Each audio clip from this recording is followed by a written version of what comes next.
Division, and Philip Bartlett, Inspector in Charge of the U.S. Postal Inspection Services, New York Division. And in a moment, you'll hear from Mayor de Blasio, and you're going to hear from Bill, and then from John Miller. And John will provide you with an update on the suspicious package investigations we're conducting here in New York City. First and foremost, my message, and John will provide you with an update on the suspicious package investigations we're conducting here in New York City. First and foremost, my message today is that New Yorkers are safe. There are no current credible threats to any individuals, organizations, or locations here in New York City. New Yorkers are safe, but everyone, all 8.6 million residents and the millions of visitors who come here every year, should always remain vigilant and aware of their surroundings. As always, I urge people to alert us to anything that might seem strange or out of place, or anything that makes them feel uncomfortable. They can flag down a cop, call 911, or call our toll-free counterterrorism number, which is 1-888-New York City SAFE, and that's for anything new or if someone has information about any of the incidents this week in New York. We don't underestimate the difference even one person can make towards our collective safety, and neither should the people of New York City. I want to reiterate, as I did yesterday, and as I do anytime we talk about far-reaching investigations of this nature or of any other kind, that nothing we do in law enforcement we do alone. Through our Joint Terrorist Task Force, comprised of professionals from the agencies you see here today and others, we are investigating all of this with great precision. And I can say with certainty that we will identify and arrest a person or people responsible for these acts. Make no mistake, New York City's intelligence and counterterrorism capabilities are second to none. Every day of the year, not just this week, our detectives and analysts are constantly poring over the threat stream as we proactively deploy our resources around the city as needed. And you're seeing that today, too, out of an abundance of caution. I'll tell you that when we look at the events of yesterday and today, I have immense pride in the incredible work the men and women of the NYPD do each and every day, especially when it involves partnering with the organizations represented here today. I'll conclude by reminding everyone that law enforcement professionals do not care about the politics behind these acts. What we do care about is keeping the public we serve safe. That's it. That's the job, fighting crime and keeping people safe. And through the full and willing partnership of everyone who lives in, works in, and visits New York City, we'll make the safest large city in the United States even safer. Mr. Mayor? Thank you very, very much, Commissioner. I want to express my appreciation to all the men and women of the NYPD who have done an outstanding job yesterday and today addressing this situation, and to all of our partners, federal and state partners. Everyone has been working together to address this forthrightly. Now, look, one of the things that we emphasize in a moment like this is that you're going to see a lot of police presence. It's important that we proactively take steps to protect those who have come under attack. Clearly, what we've seen in the last few days is an attack on media outlets, an attack on prominent public figures. We're going to make sure there's expanded presence as long as we need it to show very vividly that New York City takes these issues seriously, that we are defending people who are coming under attack, that part of how we protect the democratic process is to show that threats like this are not taken lightly. So expect that presence, and I know that for those who have gone through this in the last few days, that's a presence that they appreciate greatly. I want to say that everyday New Yorkers have responded to this situation with the kind of strength and the kind of resiliency that this city is famous for. It makes me very, very proud of all 8.6 million New Yorkers, that they have handled this situation with a real sense of resolve. They're not going to let an act of terror intimidate them. And that's really important in this moment, to say whatever the motives of the individuals involved, the people of this city are not being thrown off their game, are not having their values undermined or their way of life undermined. New Yorkers are standing strong right now. And the last thing I want to say is, you know, in a moment like this, there's a lot of concern, there's a lot of fear. Clearly, it's an upsetting time. It's a time when There's been too much hatred and too much division in the air. And in that context, people can feel powerless. I want to remind people that everyone has an opportunity to play a positive and constructive role here.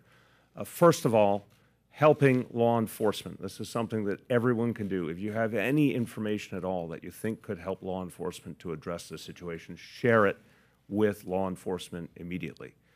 Let them be the judges of the value of the information. Don't hold it back. So many times, and I agree with the Commissioner, law enforcement ultimately has proven they will find the perpetrators, but so many times it's because an individual, a citizen, stepped forward with information that really led to the key breakthrough. If you have information, share it. If you're concerned about packages that could arrive at your home or your workplace, you see something that worries you, reach out to the police, get their involvement to address the situation. People can be part of solving this immediate challenge. But finally, we all can be a part of solving the bigger situation that we're facing as a society, as a nation. A tone of civility, a tone of mutual respect is something we all can create. We shouldn't just ask, what are the most prominent voices doing? We also have to ask the question, are all of us treating each other with respect, treating men and women in law enforcement with respect, people in the media who report the news, treating them with respect? This is something that we all have to do as a way of addressing a crisis like this, and we can, and I have great confidence that we will. Thank you. Thank you, Mr. Mayor. Thank you, Jimmy. Right now, the FBI Joint Terrorism Task Forces around the nation are fully engaged on this investigation.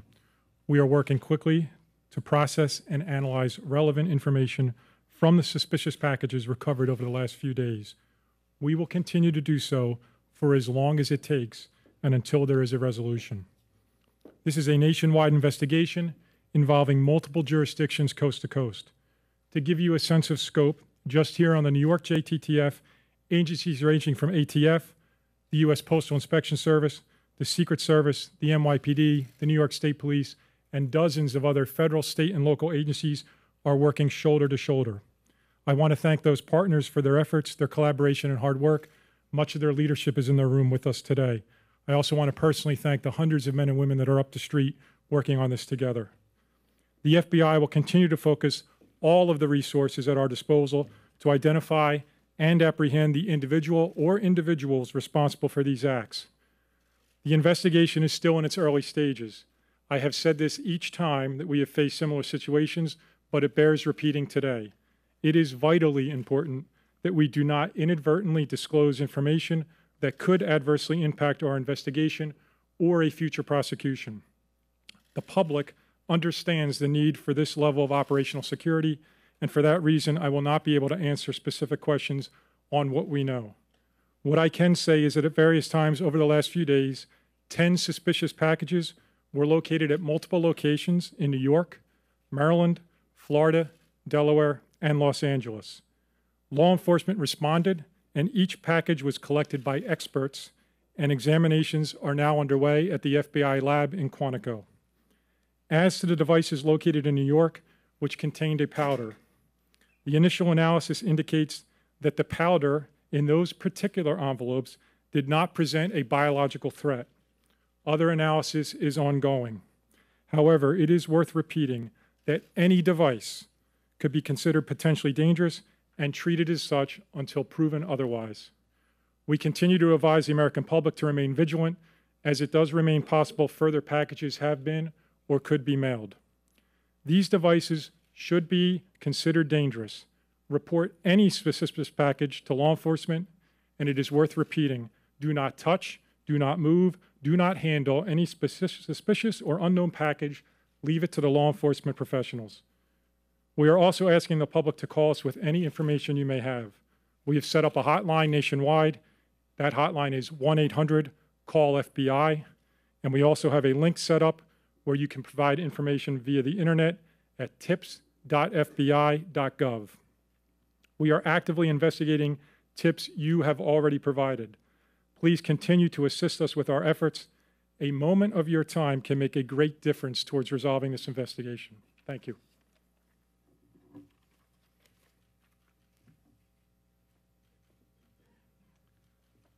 I think most of you are up to speed on the events that occurred outside the Time Warner Center at CNN yesterday. What I'd like to do is kind of walk you through the timeline of the events of this morning on Greenwich Street. This begins in the very early hours of the morning when a retired NYPD Intelligence Bureau detective who was awake and watching the news saw the image of the packaging that has been common to most of these devices as they have turned up at various locations.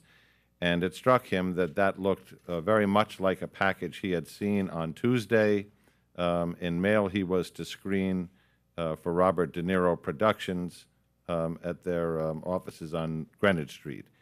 He contacted, based on his experience, he knew how to call the bomb squad directly. He spoke to the bomb squad. They advised him to also notify the 1st Precinct, and they went directly to the scene. They were met by emergency service, who with the 1st Precinct were able to locate, based on the security director's instructions, the package where he described it. The bomb squad was then able to use their expertise and equipment to safely package that intact, remove it safely from the building, and then place it in the total containment vessel, which is our bomb transport vehicle, and bring it to the Rodman's Neck range, where it joined the other devices that we got from CNN and from the FBI and Westchester County authorities. By late this afternoon, all of those devices should have been transported by the FBI to the FBI lab in Quantico to be examined by their explosives people so that all the evidence from all of these incidents are in one place.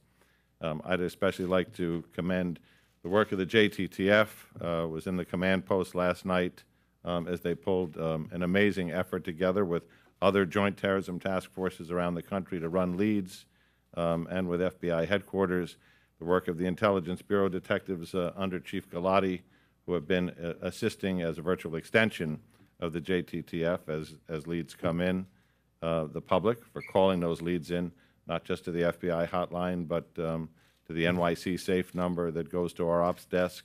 We're up 139% in those calls, so when we ask people to come forward, they do it.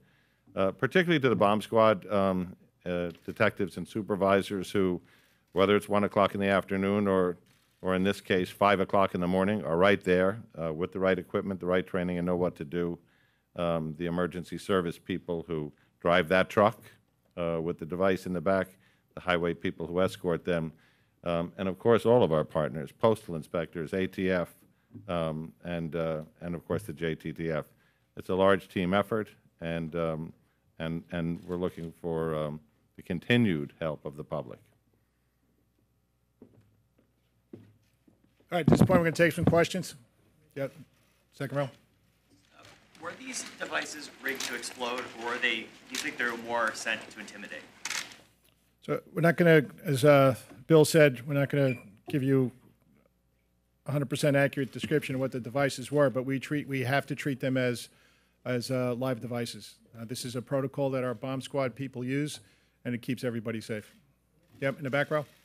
Any reason to believe there may be other packages like this out there? Yeah, we don't know at this time, but with the postal services that are here, we're doing our best to make sure that if there are any out there, we identify them quickly. Yeah, in the back. You said that the powder wasn't biological. Is it a talcum powder or some other type of powder? And also, are you exploding the bombs at Rodman's Neck, or you're taking them to Quantico unexploded? No, we are transporting whatever evidence we have down to Quantico. And as far as the powder, we're just going to leave it as to what Bill said, that it's not biological. And we're still testing it. Yes, in the back row? Two questions. First of all, I saw reports that they may have come from Florida. Or any of them, had they been hand-delivered or delivered via courier, or were they sent through the mail? Could they have come from Florida? And then my second question is, what, in terms of being proactive and identifying potentially new targets, are you doing anything to look for other celebrities or okay. Bill, do you want to talk about the first part of your question? And John, maybe you can get the second part, what we're doing proactively? First part was which? What was the first part of your question again? I'm sorry. Could they have originated in Florida? Were any of them sent? How many of them were sent through the mail versus delivered by courier? So I'm not going to get into specifically where we think the packages came from. Some were obviously delivered or in the postal system. I'll leave it at that. Other than that, I'm not going to get into a description of where we think the packages originated. I would reiterate, regardless of where people think they originated, if you see something suspicious or you think you may know information, please provide that to us at those 2 tip lines. Hold on one second. We have a second part of that question. To get to the second part of your question, when there was the first device targeting Mr. Soros, we went to all the locations that were associated with the Soros family, Soros businesses, places that Soros contribute to. When that developed the next day with the bomb at the Clinton residence, then the Obama residence, we really widened our outreach. We have a program called the Nexus program. We have the SHIELD program. So we have a lot of built-in, preset public-private outreach that we just turned on and then turned up. We went to television networks yesterday. We posted police officers in front of locations that we thought might be under increased threat. When the device was discovered at CNN, NYPD personnel were already there working with their mailroom people on recognition and detection, and that was increased to a wider scope today. I don't want to go through what types of people or places we've increased to, because we don't want to single anybody out that hasn't received a package. Suffice it to say, we're watching where they go, and we're doing extensive outreach. Just to add one more thing to that, and if you go on the NYPD website, there'll be information about how you can identify what might appear to be a suspicious package. Somebody over here? Yep. Question, there's been a lot of speculation and a lot of talk about whether these are hoax devices, maybe not real in some cases, they weren't intended to go off. How would you describe it? Would you describe it as something that was a hoax, or should people really be taking this seriously? This is something that should be taken seriously. The NYPD and the FBI, we're taking this seriously. We are treating them as live devices. As you see the way our bomb squad detectives went into CNN yesterday, this has to be taken with the utmost seriousness. So as far as a hoax device, we're not treating it that way. Dominic? For the mayor, Mr. Mayor, do you definitely feel this is terrorism related, and what do you say to the people of New York? It's absolutely terrorism because it's an effort to use violence to make a political impact. That's the definition of terrorism. The people of New York City are as tough as it gets. This city's been through terror attacks before. The people of the city understand the whole game plan of terrorists is to intimidate us. New Yorkers refuse to be intimidated. That's what we see time and time again. Go back to 1993, the first bombing of the World Trade Center, and everything that's happened ever since. People in this city are full of resolve and don't let these things throw us off our game. And I think that's important to inhibiting terrorism going forward, to consistently show those who would attack us that their efforts are in vain. So New Yorkers have been exemplary. They do heed the warning. If you see something, say something. But I want to remind people, because we see this a lot, people should not hesitate. Sometimes someone's looking at something, they're concerned, they think, oh, maybe I should call, maybe I shouldn't. If it's on the cusp, make the call. If you think maybe you should call, you should definitely call. Let the experts resolve something. If there's anything that's suspicious, let law enforcement be the ones to make sense of it. Zolan? I'm just a little confused on the powder. Just as a clarification, are you referring to the white powder that was found in this package mailed to CNN, or is this powder that was in the device? No, this is the powder that was found yesterday with the packaging yesterday. So it's not biological. It's still being subjected to further testing. Yep, right here. Yep.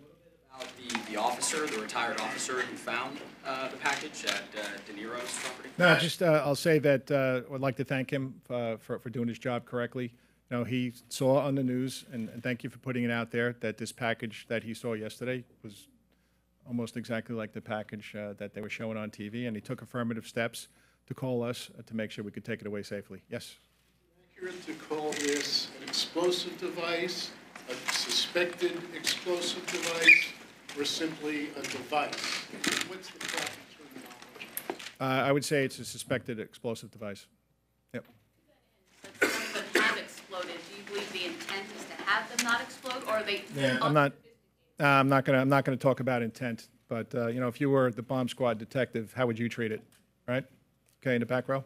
Commissioner, I understand you don't want to say whether these things are explosive or not, but do you guys know for yourselves whether these are explosive or hoaxes? We are treating them as suspected explosive devices. Yeah. Yourselves, even if you don't want to say publicly. I'm not going to get into that. The back row. It was a good try, though. Thank you. Envelope with the same. Are all the devices that were inside the same? And have you guys been able to get forensic evidence off the envelopes or things to get identifying information? Bill, do you want to take that? So I'm not going to describe whether devices are the same or not. What I will tell you is the folks at the lab at Quantico are extraordinarily thorough, and everyone will be examined in great detail, and we'll go from there. 2 or 3 more guys. Mark, hold on. Mark. With these devices, does this look like they're constructed by somebody who actually knows what they're doing, or just somebody who just read about the website? I think you just asked me the same question that he asked me. I'm not going to go into that. Thanks. Yep, right here, the front row. Is there a time frame as to when the analysis from Quantico may be rendered for the FBI to continue the investigation? It's an ongoing thing. We are discovering things by the hour. Shimon? I'll get you in a second. Dean? So maybe someone can talk about how the postal inspectors, how they're going about tracking this, finding this. Sure. There's been a lot of questions on it. I think a lot of people have. Okay. All right, Shimon. Phil, you want to talk about that? So in terms of tracking, we have over 600,000 postal employees out there right now, so we have their eyes and ears looking for these packages. I will say, in the postal network, we have found nothing in the last 8 hours. So what we have so far is what we have, 10 parcels. What does that indicate to you, if anything at all, in terms of how significant is that you haven't found anything else? It's not really significant, although, again, it's working. We've got our eyes and ears of the postal employees, highly trained postal inspectors out there, searching postal facilities, looking for these devices. And again, we haven't found anything in the last 8 hours. Have you been able to determine where these packages were mailed from? Or without, you don't have to give us a location, but has there been a significant amount of work done? Not at this time. No. Okay, thanks, Phil. Dean, last one. You've been asking people to call 188 NYC SAFE and the national hotline. Have people been calling those hotlines with information, and do you have leads? Yeah, so as John said, our 1888 New York City SAFE hotline, we have 139% more calls as of yesterday. So people are calling. And am I going to speak about specifically what those leads are? I'm not going to do that because we're still in the middle of the investigation. Thank you, everybody. Thank you for being here. Thanks.